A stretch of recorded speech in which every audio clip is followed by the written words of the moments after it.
Oi. Falarmos da história bíblica é falarmos, em certo sentido, do povo judeu. É impossível falarmos de uma história bíblica sem falarmos da formação do povo judeu. E falar do povo judeu requer falar dos patriarcas. Tudo bem, existem dois grandes grupos de patriarcas, depende de como que a história judia é interpretada. Estão os patriarcas antediluvianos, que não são foco do nosso estudo hoje, e estão os pós-diluvianos, que é justamente o foco do nosso estudo de hoje. Os patriarcas, basicamente, são três, mas nós falaremos de uma quarta pessoa muito importante. Por ordem histórica, são Abraão, Isaac e Jacó. Por isso que é tão repetido aquele refrão de o Deus de Abraão, o Deus de Isaac e o Deus de Jacó, porque fala de identidade nacional. Fala, ao final das contas, de quem sou eu em função daqueles que originaram o povo. O relato bíblico é bastante claro. Aliás, é muito claro. Todavia, é difícil colocar exatamente em que ano, em que década, em que centúria aconteceu a migração de Abraão. Isso porque, como nós já sabemos, o relato bíblico foi escrito muitos anos depois dos acontecimentos. O relato nos conta de que havia uma cidade chamada de Ur, que ao momento do relato se diz dos caldeus, mas os caldeus iriam surgir na história muitos anos depois. E aí há uma dica de como entender o texto. Ur fazia parte de um conjunto de cidades-estados na Mesopotâmia, entre as quais estava Ela, estava Nirmod e Babilônia, por apenas citar três. Havia outras.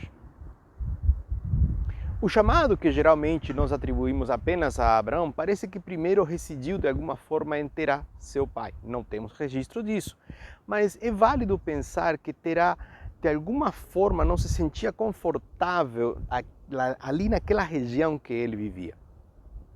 Então, segundo o relato de Gênesis, Terá sai e vai para Harã. Mas ele sai já com rumo a Canaã. Então é importante que se diga que esse movimento de Ur dos Caldeus para Canaã se inicia com Terá.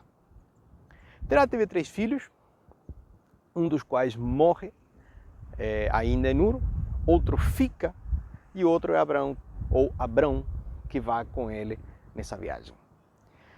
Abraão já é casado com Sarai, então Terá sai de Ur dos Caldeus com o seu filho Abraão, ou melhor, Abrão ainda, né? Custa um pouco essa pronúncia.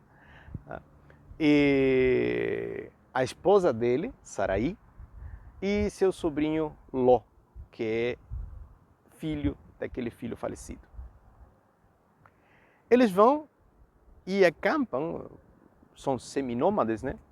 Acampam em Harã e ali eles ficam. Eles passam a habitar ali. E eles se enriquecem ali. Eles acabam gostando do lugar. É um lugar mais ao norte.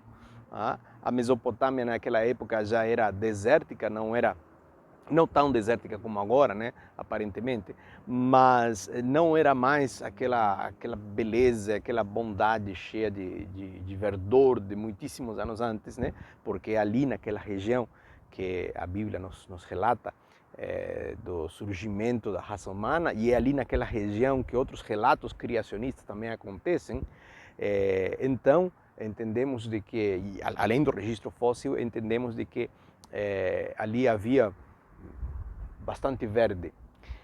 Mas no tempo de Terá talvez já não havia tanto, mas não era tão desértico como iria ser depois. Muito bom. Mesmo assim, ir mais ao norte significava um clima mais ameno e também oportunidades de negócios. Essas cidades eram cidades que tinham um bom comércio. Eram cidades-estado fortes, com uma certa envergadura, algumas delas muradas, e havia, então, não somente o comércio interno, mas também o comércio trânsito existia.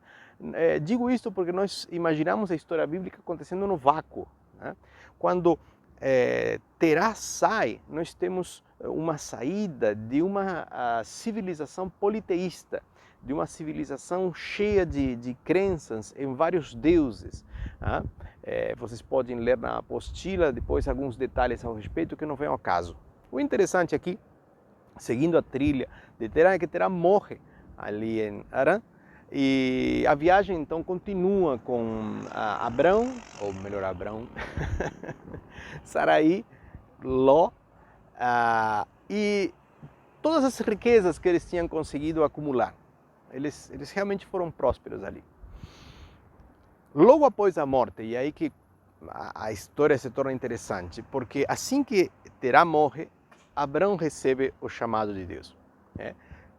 É ali que ouve aquela frase tão conhecida: sai da tua terra, da tua parentela, vá para uma terra que eu te mostrarei e tal. Então, essa frase acontece justamente logo após a morte de Terá. Ele se desloca, agora seguindo, né, noroeste, né, e descendo para o sul. Ele se desloca e vai terminar em Siquém, e ali ele faz 2 altares, né? Um ali e outro perto de Betel. E essa prática de fazer altares, evidentemente, era bastante comum, mas de onde ele vinha, o que tinham eram os zigurate, né? Que era uma construção de forma piramidal. Tem na apostila também uma foto de um zigurate, ou melhor, zigurate, né? Mas havia essa ideia de o Deus que está elevado, né? E que precisa ser adorado para o alto. Essa é uma ideia muito comum, né? Sempre que pensamos em Deus, em qualquer cultura, em qualquer religião, nós o imaginamos para cima, né? Daí ele desce, ele faz acampamento, né? Então não se estabelece. Ele vê a terra, aí conversa com Deus, Deus lhe fala: olha, toda essa extensão vai ser sua, tal. Mas ainda não é aquele encontro que acontece depois que ele se separa com Ló, que aí ele, né, vai receber mais detalhes, né? Mas agora é tipo assim: percorre a terra, vê e tal. E ele desce para o Egito. Descendo para o Egito, ele insiste em dizer para Sarai de que diga aos egípcios que ela era a irmã dele, porque ele temia pela vida dele, porque Sarai era bonita mesmo, né? Então o que ele pensava era: bom, se esses egípcios veem de que eu tenho uma esposa tão bonita, vão me matar para ficar com ela, né? E as suspeitas dele não estavam infundadas, né? E Sarai era meio emparentada com ele. Então, uma daquelas coisas, né, chatas, né? Mas é uma daquelas coisas boas da Bíblia. Na Bíblia nós não temos super-heróis. Na Bíblia nós temos seres humanos sendo usados, né, comuns, correntes, com suas falhas, com suas idas e vindas. No Egito, ela é tomada por mulher, ali na casa de Faraó. Vem muitas pestes, muitos castigos em cima da casa de Faraó. E quando eles descobrem de que se trata de que Sarai é a esposa e não a irmã, eles ficam um pouco com raiva dessa situação, e então eles expulsam Abraão com toda a sua casa e lhe dão coisas para que eles saiam, numa talvez antevisão do que iria acontecer no Êxodo muitos anos mais tarde, quando os judeus saem e junto com ele sai um monte de coisas que lhes é dada pelos egípcios, né? Mas aqui também acontece com Abraão uma coisa muito parecida, de que para ele ir embora diz: olha, está aqui o que você precisa. Havia fome em Canaã, né, que era bastante comum naquela época, e diz: olha, você vai embora, leva isso, tá? Então nós temos até agora nós temos um percurso então de Ur dos Caldeus, seguindo até Harã, depois desce, passa ali perto de Damasco, vai até Siquém, aí ele desce até o Egito e depois ele volta para Canaã, se estabelecendo agora em Siquém. Esse percurso de Abraão, ele é notável, não notável do ponto de vista geográfico, mas sim de toda a caminhada espiritual dele. É notável porque nós vamos ver um Abraão completamente ser humano. A quarta das personagens, né? Eu falei apenas de Abraão até agora, mas a quarta das personagens é a que surge logo a seguir, que é Ismael. Ismael é uma figura muito interessante, não somente na história judia, mas também na história árabe. Lembre-se que Abraão, na realidade, ele é partilhado pelas religiões monoteístas, ou seja, o cristianismo, o islamismo e o judaísmo. Os três compartilham Abraão como um patriarca, como um pai da fé, como fundador. No caso de Ismael, uma figura muito interessante porque ele é filho de Abraão com Agar, a escrava egípcia, que foi uma tentativa de ajudar Deus nas suas promessas, né? Sara, aí já com o nome mudado de Sarai para Sara, diz agora sim para Abraão, né? Que é para ter filhos com Agar. Um costume normal, naquela época, um bom costume. E aí eu me lembro do meu filho sempre perguntando, pai, se Deus sabia que ia dar ruim, por que ele deixou, né? É uma perguntinha bastante complicada, né? Mas eu entendo que há um balanço entre a escolha de Deus e a liberdade recebida para obedecer e para entender, para acreditar naquela promessa. Aí vem toda uma sequência de ensinamentos de ordem espiritual e moral que não cabe a nós entrarmos agora. Baste apenas dizer que esse conselho de Sara não foi bacana. Não foi bacana. De lá surge Ismael. Ismael é o pai do que hoje são os árabes. E Abraão, no momento, pergunta, e quanto a Ismael? Né? Depois que Isaac tinha nascido, né? E quanto a Ismael? Né? Aí ele diz, não se preocupe com ele, eu vou fazer dele uma grande nação, dele vão sair 12 tribos, né? Igual que os judeus, diz, e eles vão conviver, coabitar sempre com vocês. Então, aquele problema que nós hoje estamos vendo no mundo judeu, com a franja de Gaza e com todo aquele problema com os palestinos e tal, esse não tem uma solução fácil, não. Não é uma solução boa, digamos, para nenhuma das partes. Nunca vai ser, nenhuma das partes vai estar feliz, porque os dois descendem do mesmo pai e os dois têm promessas divinas, né? Né? O nome Ismael é Deus ouve, não? O Deus que ouve. Muito bom. Então, entre os patriarcas, eu preciso citar Ismael para que fique tipo a história mais completa, para nós entendermos as consequências de certas decisões. Então, nós temos Abraão, nós temos no cantinho aqui Ismael, porque não é considerado patriarca, mas preciso citá-lo por questões históricas. E nós temos então o filho, agora sim o filho da promessa, Isaac, né, nascido sim miraculosamente de Sara. Né?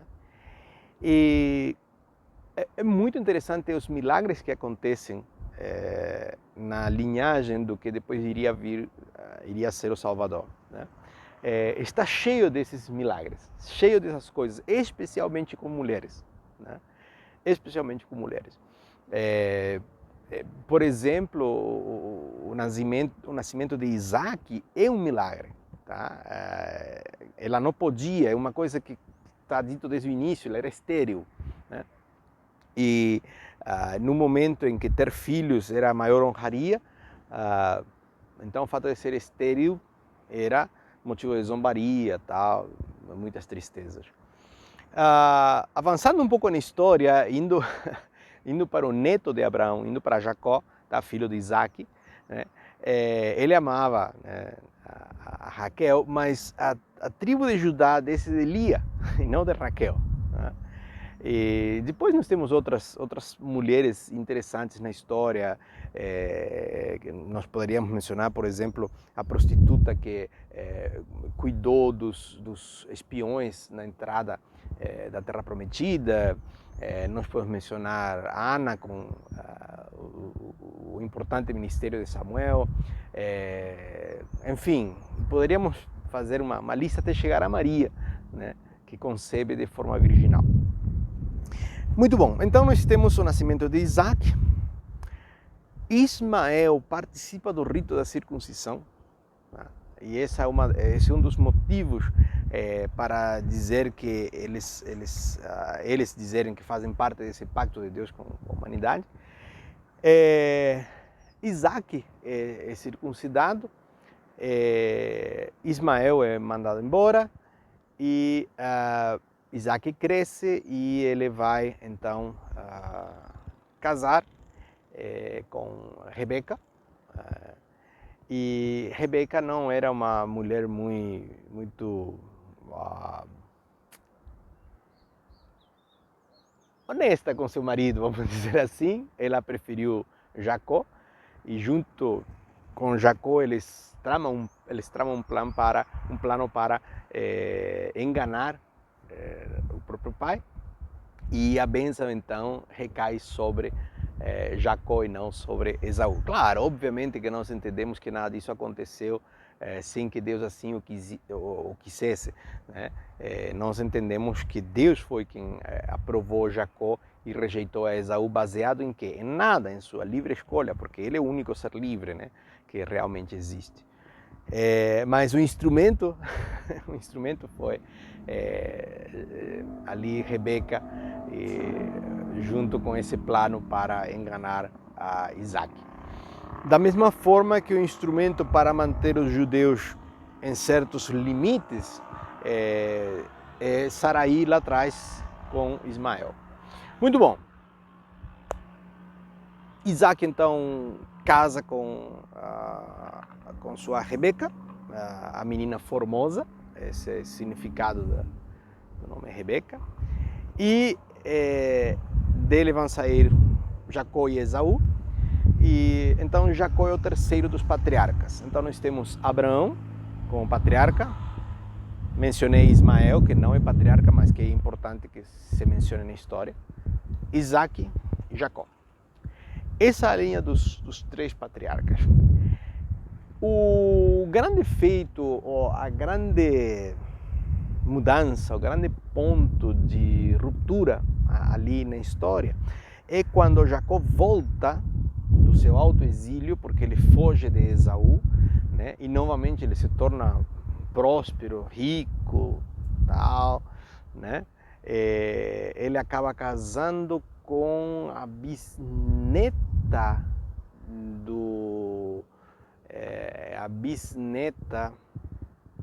de Isaac.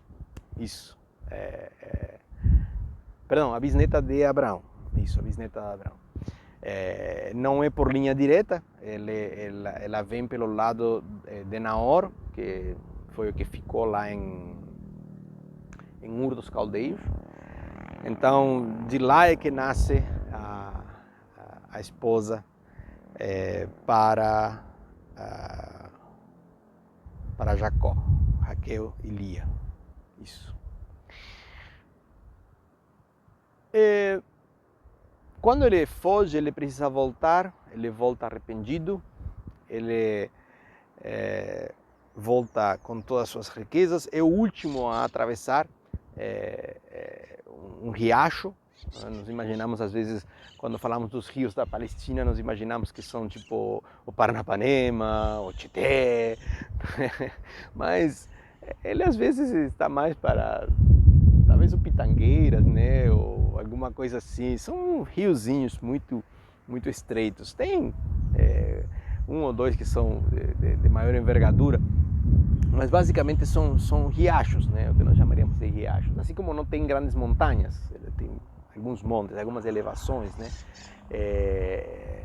Existem sim elevações que são proporcionalmente grandes, mas não é o que nós chamaríamos de montanha tecnicamente, é somente monte. Por isso chama Monte Carmelo e não Montanha de Carmelo, né? Monte Sião e não Montanha de Sião. Muito bom, mas ele atravessa o rio, por último, e ele se encontra, antes de encontrar-se com Esaú, que era o que ele queria fazer, ele queria se encontrar com Esaú, queria abraçar o seu irmão, queria voltar a estar em paz com ele, que eu acho que é a grande coisa que pode acontecer com o ser humano é estar em paz com o seu próximo, né? Em especial com aqueles que são da sua família. Quando a gente não está em paz com alguém da família, machuca demais, o dia inteiro, constantemente. Muito bom. Esaú, então, está pronto para recebê-lo, mas antes de que Jacó se encontre com Esaú, Jacó se encontra com o anjo. E ele luta até o amanhecer com o anjo de Deus. E nesse encontro, Jacó estava prevalecendo, Jacó estava vencendo. E para o anjo poder se desvencilhar daquele problema, ele toca na coxa direita, deslocando então ali e se libertando dessa briga. O nome de Jacó é mudado para Israel, aquele que luta com Deus e vence. Que nome, né? Aí nós não queremos ter uma nação orgulhosa como os judeus? É claro, se desde as raízes eles pensam assim, não tem como não ser. E a bênção acontece ali a partir justamente dessa volta, né? E depois nós vamos continuar essa história.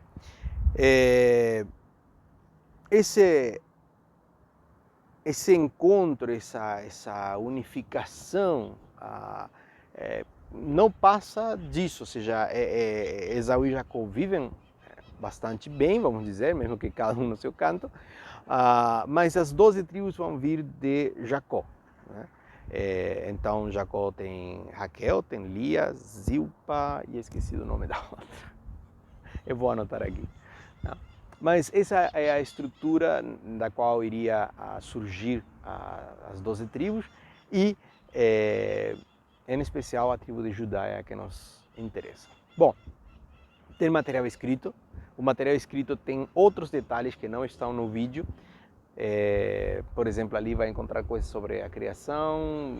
Estou escrevendo ainda alguma coisa sobre o dilúvio, né? Mas não é o foco da disciplina. O foco da disciplina é apenas a parte histórica. E a parte histórica, né? Ou seja, a parte que há um registro mais firme, começa com Abraão, né? Os patriarcas, e daí em diante. Muito bom. Espero ver vocês em breve. Um grande abraço.